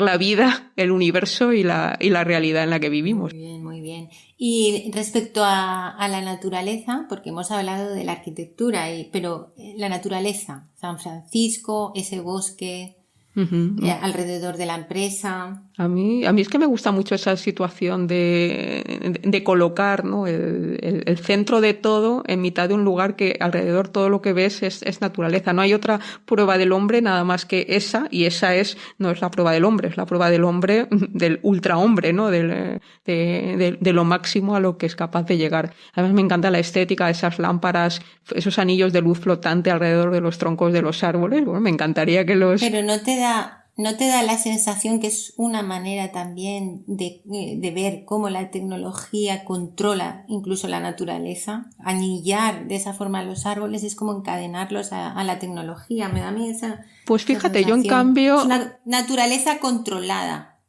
Pues yo en cambio encuentro la integración más natural porque se está apoyando en modelos muy matemáticos y el eje de todas las formas de la naturaleza también son las matemáticas. Entonces, círculos perfectos, formas geométricas perfectas, es que todo eso es muy natural. Sí, bueno, y también se podría ver desde un punto de vista filosófico, ¿no? Ese camino que conduce desde la empresa más pública hasta Devs, que es como la parte secreta de la empresa, es como el camino del conocimiento, ¿no? Que hay que atravesar para llegar a lo sagrado, ¿no? Bueno, un camino iniciático, ¿no? O sea, inicias un camino que te va a llevar a más allá de donde... Los halos de los árboles podrían ser como halos de santos o mesiánicos. ¿Tiene todo así como una simbología que le puedes dar o no? Eso sí que yo lo he visto en algún plano donde sale Forrest con los árboles detrás, que parece efectivamente que sea como un aro de santidad. Sí. Además la serie tiene muchas referencias. Algunas a lo profano, otras a lo sagrado. O sea, hay referencias a Jesucristo, referencias a Marilyn Monroe y a muchas más cosas que iréis viendo y que ya iréis comprendiendo. Pero sobre todo filosófico. Sí, el laboratorio, como has dicho, que es como un cubo, pues podría tener las connotaciones simbólicas, pues incluso de pirámide, ¿no? Hay algo secreto dentro. O es una tumba. Es un Santa Sanctorum, ¿no? Sí, es un lugar sagrado, como la cava de los... Y luego también, bueno, si quieres podemos comentar algo del casting. El casting también... Sí. Tiene un casting muy... yo lo llamo un casting... Peculiar. Irregular, ¿no? Irregular. Porque sí, peculiar. Empezamos con Sonoya Mizuno, que es la actriz que hace de Lily. Aunque sea una actriz de ascendencia japonesa, no sé por qué la hacen pasar por una china, estas cosas de Garland. Es una actriz con la que él ya ha trabajado en todas sus películas anteriores, porque la vimos en Ex Machina. Sí, era la bailarina. La vimos también en Aniquilación. La vimos, pero no la vimos, porque ella, digamos, en este caso sus dotes de bailarinas, las utilizó para ponerle movimiento al monstruo, ¿no? Al monstruo. Al un monstruo. Sí, Los movimientos del monstruo, que son así, es un monstruo alargado, con pues es ella, ¿no? Están tomados de ella. Es ella, es ella. Es un poco hierática para mi gusto. No sé si lo hace adrede, ¿no? Es como... Es muy elegante en sus movimientos, pero en sus expresiones... Tiene esos pasos, ¿no? De los bailarines, sí, que siempre andan un poco con los pies por delante. Bueno, a ver, esto es una forma en la que explicarlo, no digo, pero que los pasos siempre, como que va primero el paso y luego el cuerpo. Es una forma curiosa de andar. Entonces ella hace de Lily Chan, que es un poco la protagonista. Es la heroína, a ver, es la heroína que en este caso porque es la que no acepta lo que... no... Es la heroína, pero un poco va como le lleva el viento, digamos que... Sí, va un poco zarandeadilla, ¿no? La llevan un poco de un lado para otro, la arrastran un poco las circunstancias. Entonces se mantiene a flote porque tiene algunas características personales, es muy resiliente y se va manteniendo a flote, pero sí. Es muy cabezota, sí. Es muy cabezota y es inteligente también, es muy inteligente. Y luego el otro super protagonista o super personaje es el Forrest, ¿no? Sí. El presidente de Amaya. Sí, precisamente otro personaje que yo digo de casting irregular porque aquí me coge a Nico Offerman, que es un actor que es mucho más conocido como actor humorístico, cómico, y le da un papel dramático con un aspecto dramático todo el rato. Sí, pobre hombre, por Dios. Que al final es que te da pena y todo. Pena. Sí. Ahí con hombre, es un alma en pena, pero escrupulillos los justos, ¿eh? Ahí todo el rato con esa extraña relación que tiene con su secuaz, con Katie, que es la actriz Alison Peel. No acabo de comprenderla del todo. ¿Tú la comprendes? Pues si hay alguien hierático en la serie, esa es Katie, ¿no? Esa es Sí, pero no entiendo mucho sus motivaciones, aparte de, no sé, que tiene una relación con Forrest y tal, y que es es una tía muy inteligente, que tiene una teoría sobre cómo es la realidad física y de pronto ponen en sus manos herramientas para demostrarlo. Y yo creo que todo lo supedita, todo lo que hace, yo creo que ella lo supedita a los deseos de Forrest. En eso me parece que es un papel femenino. Sí, y en cambio es casi la que corta el bacalao. Es casi la que corta el bacalao. Y luego el otro personaje, bueno, ya te digo que me encantan todos porque me encanta el papel del matón de Kenton. Me encanta el papel del señor mayor, pero... Lyndon, se llama Lyndon. Pero en el casting, por ejemplo, Lyndon es otro casting extraño porque el papel de Lyndon no lo hace un chico, lo hace una chica, lo hace una actriz. Es verdad. Sí, que es Kaylee Spaeny. Entonces, caramba, no te sirve. No sé si es para darle extrañeza, porque yo es verdad que durante toda la serie pensaba, ¿esto es un chico o una chica? No lo tenía claro en ningún momento. Es una chica. Entonces yo creo que y muy guapa, quieren además. darle esa dualidad extraña al personaje, ¿sabes? Porque es tan joven, es un personaje muy joven que trabaja ya. Y no se sabe si es hombre o mujer, es que es un bicho raro, ¿no? Es como absolutamente brillante. Porque hay en algún momento que dicen que es el ingeniero más brillante que tienen en el proyecto. Y que además tiene un rol fundamental porque es quien descubre el ajo filosófico tecnológico del asunto y hasta ahí puedo contar. Pues hasta ahí podemos leer, exacto.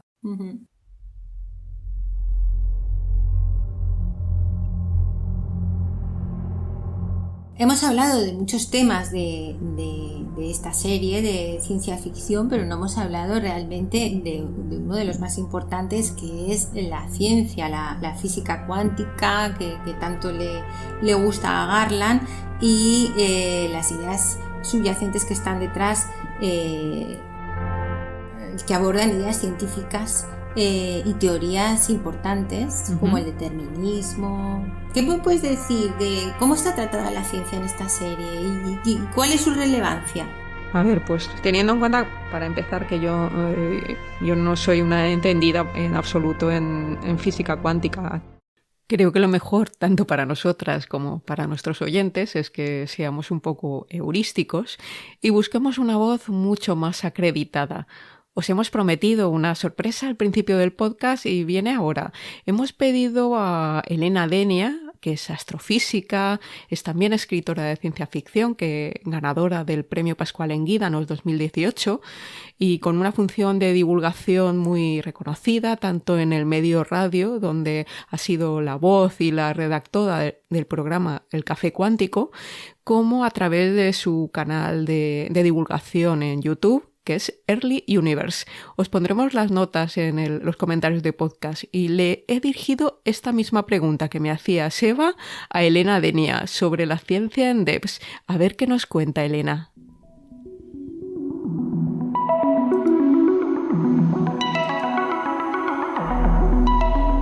Muy buenas artemusas, encantada de que me hayáis invitado a vuestro maravilloso podcast y en especial si es para hablar de ciencia. Estabais comentando sobre la serie DEVS, cuál es la base científica, ¿no? Todos los problemas científico-filosóficos que plantea. En DEVS construyen un dispositivo computacional, un aparato que funciona con los principios de la física cuántica.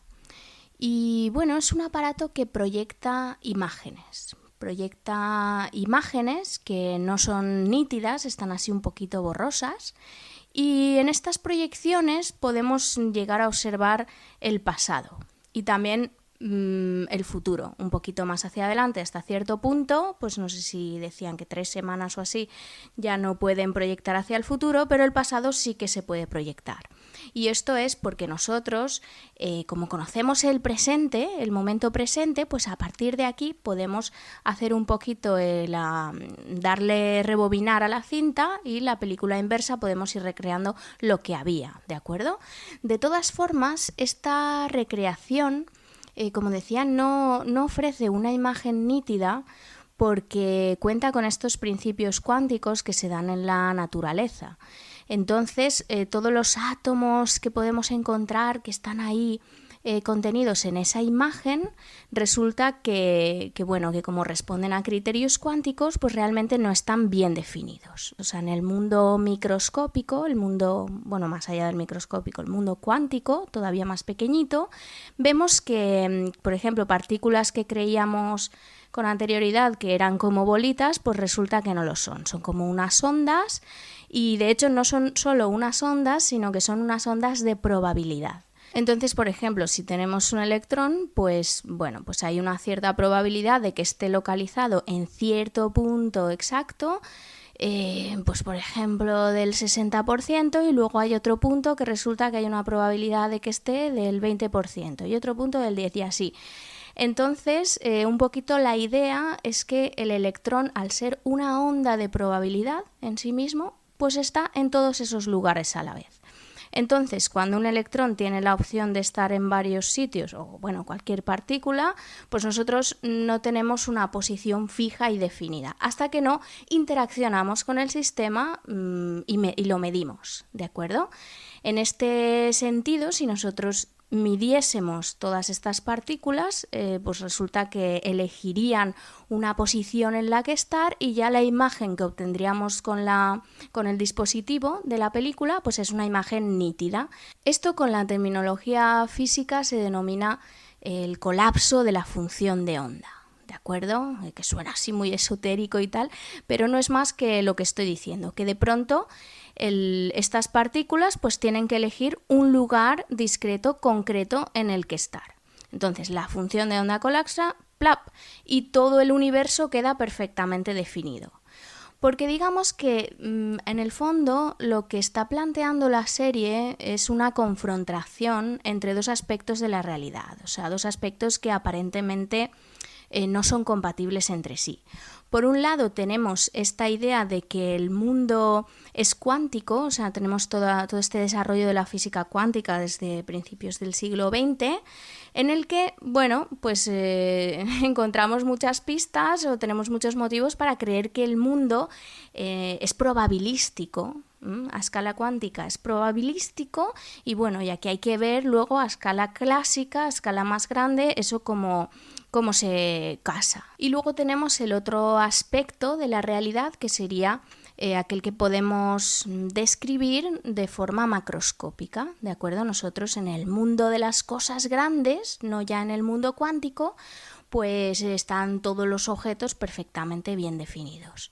Y ya te puedes ir, por ejemplo, a un sistema planetario en el que tú dices, mira, yo tengo aquí el Sol, tengo unos planetitas dando vueltas y tal, y si yo conozco todos los factores que intervienen en el sistema, pues por ejemplo cuando veo la Tierra girar alrededor del Sol, etcétera, pues yo si conozco un poquito todas las condiciones iniciales y conozco las posiciones, las velocidades, etcétera, pues resulta que tengo la posibilidad de predecir qué va a pasar en el futuro, es decir, dentro de un tiempo t, transcurrido ese tiempo, dónde va a estar la Tierra localizada en su giro alrededor del Sol.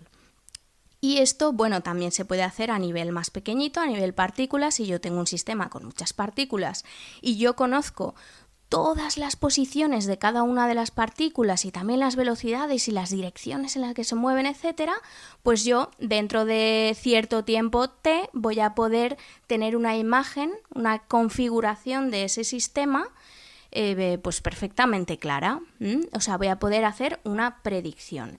Esta es la idea de que vivimos en un universo determinista, que si yo conozco todas las condiciones iniciales, puedo hacer esa predicción, puedo saber qué va a pasar en el futuro. Entonces, claro, la serie plantea un poquito estas dos ideas, que en realidad no son compatibles entre sí, pero son dos ideas que describen la naturaleza perfectamente. Lo que pasa es que cada una lo hace a una escala distinta. ¿Cómo cuadran estas dos descripciones de la realidad? Pues esta es una pregunta que ni los propios físicos podrían responderos, porque no se sabe.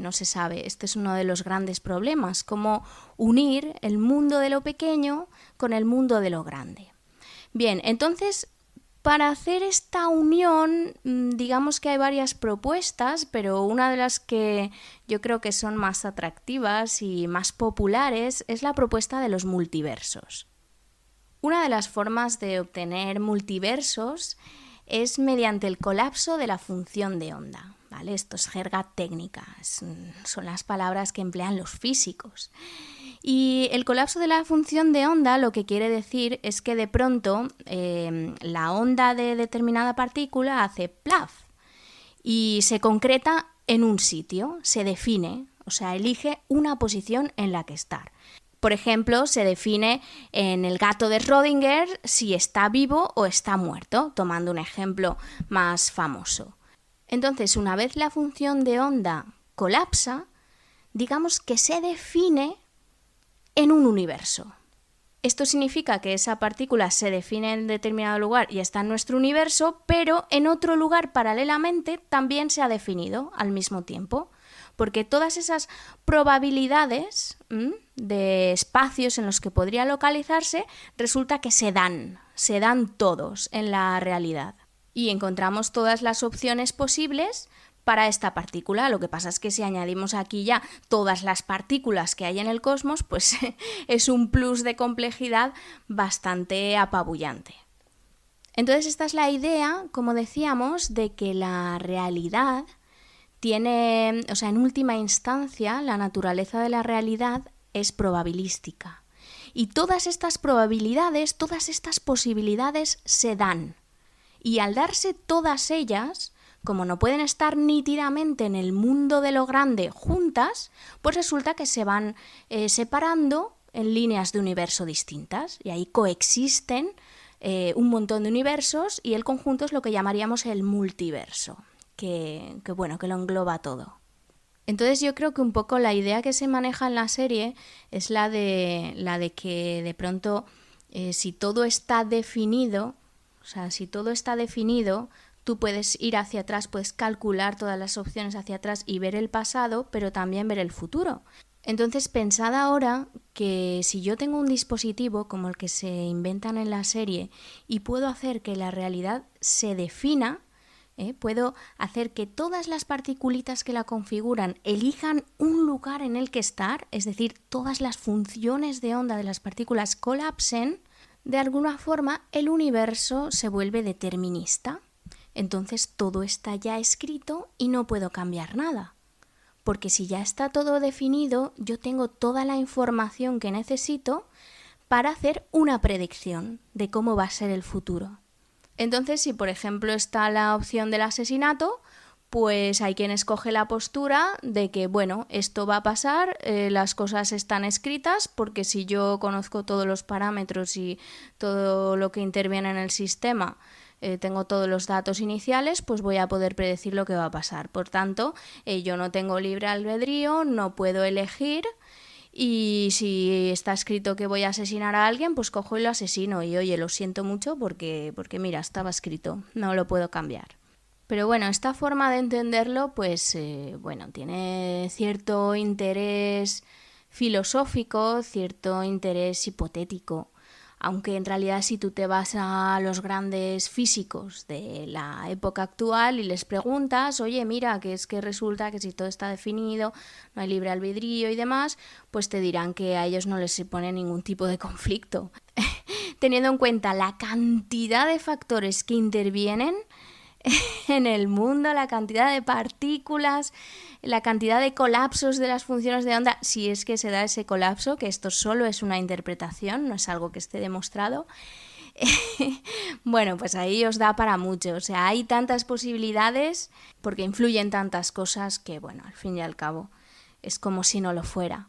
Y tú tienes la percepción, tú aparentemente puedes hacer elecciones. Por supuesto, hay otras interpretaciones de la mecánica cuántica. En la propia serie las mencionan, pues interpretaciones que ya llevan un tiempo rulando, pues la de Bohm, interpretaciones para dar sentido a lo que realmente hay en el mundo cuántico. Es decir, pues si la onda de probabilidad de cierto electrón, por ejemplo, realmente existe como una onda. O si no es esa entidad lo que existe, sino que existe una estructura que guía esa onda, por ejemplo, ¿no? Esto ya son un poco rayadas mentales a las que no tenemos acceso más que de forma teórica. Nosotros podemos especular sobre esto y esto es hacer lo que se llama ontología de la realidad. Esto es lenguaje filosófico, es la idea de mojarte y de decir qué es lo que realmente crees que hay en la realidad.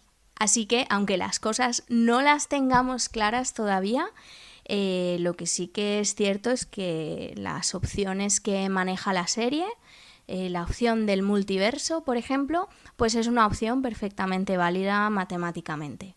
No, de momento no hay forma de tener una prueba empírica de su existencia, pero las opciones que son matemáticamente válidas, pues no tenemos por qué descartarlas. Y ahí lo dejo en suspense. Así que muchas gracias, Eva y Cruz, por invitarme a vuestro programa y nada, hasta la próxima.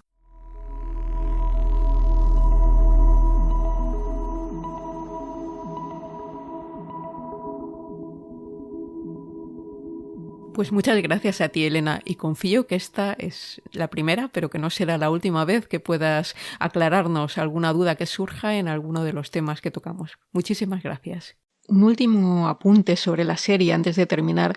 Hay un aspecto que no me gustaría dejar de mencionar porque es la característica poética que tiene toda la obra, ¿no? Es algo muy característico del estilo de Garland, pero también es algo que está presente en el género, en la ciencia ficción, en esta obra y en otras muchas. ¿Qué opinas sobre esto, Eva? Yo creo que es una nueva tendencia. Hombre, a ver, la ciencia ficción poética ha existido desde hace muchos años. Todos tenemos en la mente a Bradbury o a Ballard, pero digamos que ahora hay un boom también de esta ciencia ficción más filosófica, más intimista, más espiritual y muy estética, ya desde Blade Runner. Uh-huh. Y Garland la lleva un paso más allá. Pero yo quería recomendaros, porque ahora en las plataformas pues en Netflix, en HBO, en plan, hay series si os gusta este tipo de ciencia ficción, yo creo que a mí es la que más me gusta y me apasiona porque nos hace reflexionar, nos hace pensar y nos habla de los personajes, no solo de las grandes ideas, y es tan visual, tan poética, Y Devs no es la única serie que tenemos ahora para ver. Os puedo recomendar algunas series, incluso algunas películas. A ver, por ejemplo, tenéis Tales of the Loop, From the Loop, que está en Amazon Prime. Es muy, muy similar en cuanto a estética inquietante, hipnótica. Está basada, o es la adaptación de un libro de pinturas y relatos de Simon Stalenhag.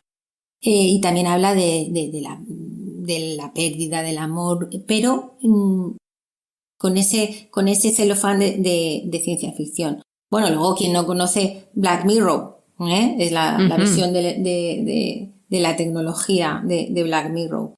De películas podéis encontrar no sé si está en Netflix, Nunca me abandones, que hemos dicho que el guionista era Alex Garland, pero el guión, aunque la obra es de Kazuo Ishiguro, uno de mis libros favoritos, un novelón. La peli es de Mark Romanek de 2010. Yo os la recomiendo mucho también. Luego hay otra serie muy inquietante que yo no la aguanté entera, pero bueno,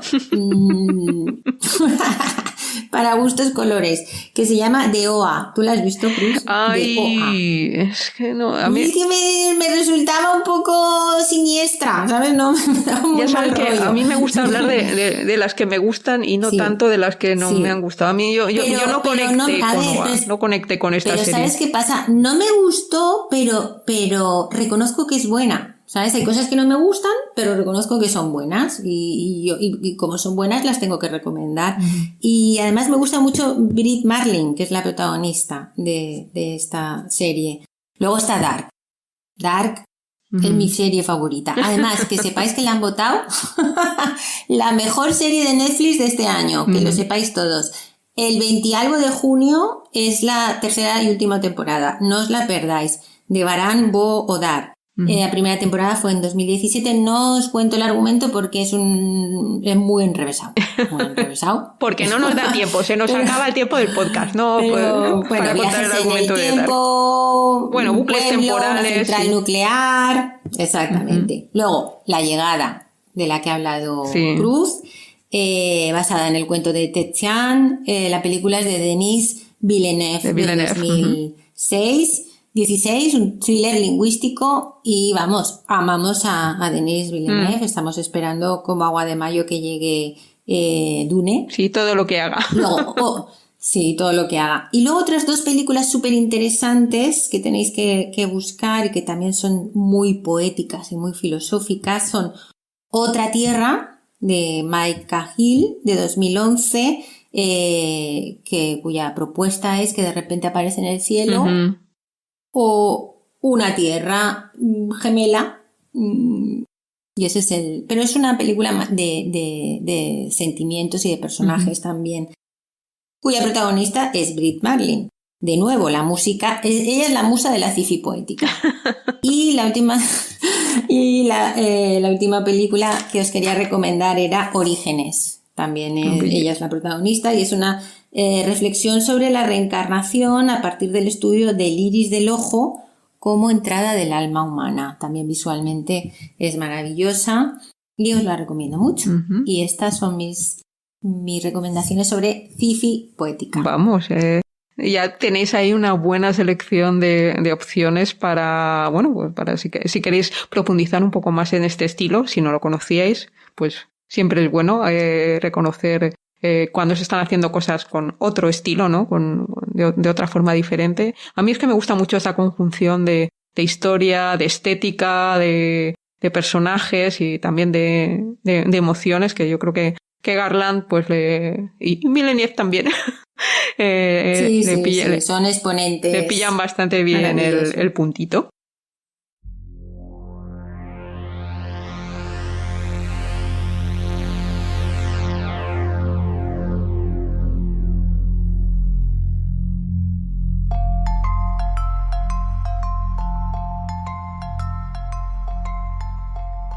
Bueno, cibermusos y cibermusas, hemos llegado al final de nuestro programa, de nuestro quinto podcast.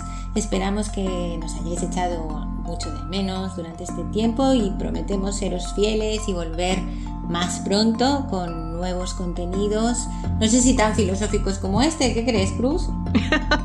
Creo que aquí les hemos dado chicha, chicha a los cibermusos y cibermusas que nos escuchan. Materia para pensar, ver la serie, leer el libro, si os han interesado los temas, reflexionar sobre las ideas que tratan, si queréis enviarnos cualquier comentario, si pensáis que nos hemos dejado algo interesante, lo podemos comentar a través de las redes. No dejéis de seguirnos. Y de enviarnos vuestros micros, acordaos por favor de enviarnos vuestros micros. Cruz os pondrá en la descripción del podcast nuestras redes y nuestro correo. El correo electrónico artemusas2020@gmail.com, que lo tenéis en los comentarios del podcast. Esperamos vuestros microrelatos, esperamos que este podcast os haya parecido interesante. Os pedimos perdón si algo nos ha sonado muy bien del todo, porque es la primera vez que hacemos esta grabación así en diferido, pero iremos mejorando, y sobre todo cuidaos mucho y esperamos que estéis todos muy muy bien. Os mandamos un abrazo. Besos virtuales a todos. Adiós.